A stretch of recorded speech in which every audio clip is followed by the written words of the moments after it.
Missionary sisters of Mary immaculate സന്യാസിനി സമൂഹത്തിന്റെ നേതൃത്വത്തിൽ ഗാനയിൽ ഗോസ്പൽ ഓഫ് ലൈഫ് എന്ന പുതിയ ശുശ്രൂഷയ്ക്ക് തുടക്കം കുറിച്ചു.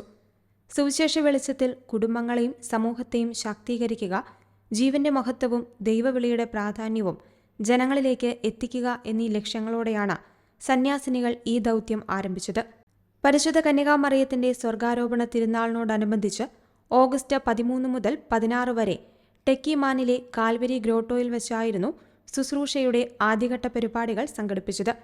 ഗാനയുടെ വിവിധ ഭാഗങ്ങളിൽ നിന്നും അയൽ രാജ്യങ്ങളിൽ നിന്നുമായി എത്തിയ ഏകദേശം 2000-ഓളം പേർ വിവിധ ബൂത്തുകൾ സന്ദർശിക്കുകയും സംവാദങ്ങളിൽ പങ്കുചേരുകയും ചെയ്തു. ദൈവവിളി, വിവാഹജീവിതത്തിന്റെ പ്രാധാന്യം, മനുഷ്യജീവന്റെ മഹത്വം എന്നീ വിഷയങ്ങൾക്കൊപ്പം ജീവനെതിരായ ഭീഷണികളായ ഗർഭഛിദ്രം, ഗർഭനിരോധന മാർഗങ്ങൾ, പോണോഗ്രഫി തുടങ്ങിയ വിഷയങ്ങളെക്കുറിച്ചുള്ള ബോധവൽക്കരണ ക്ലാസുകളും പരിപാടിയുടെ ഭാഗമായി നടന്നു. കുടുംബങ്ങളെയും യുവതലമുറയെയും ബാധിക്കുന്ന ഇത്തരം നിർണായക വിഷയങ്ങളെക്കുറിച്ച് ആദ്യമായാണ് പലരും നേരിട്ട് മനസ്സിലാക്കുന്നതെന്നും ജനങ്ങളിൽ നിന്നും മികച്ച പ്രതികരണമാണ് ലഭിച്ചതെന്നും MSMI സന്യാസിനികൾ അറിയിച്ചു. ലഭിച്ച വലിയ ജനപിന്തുണ ഈ ശുശ്രൂഷ കൂടുതൽ സമർപ്പണത്തോടെ മുന്നോട്ട് കൊണ്ടുപോകുവാൻ പ്രചോദനമായെന്നും അവർ വ്യക്തമാക്കി. International desk, Shalom news.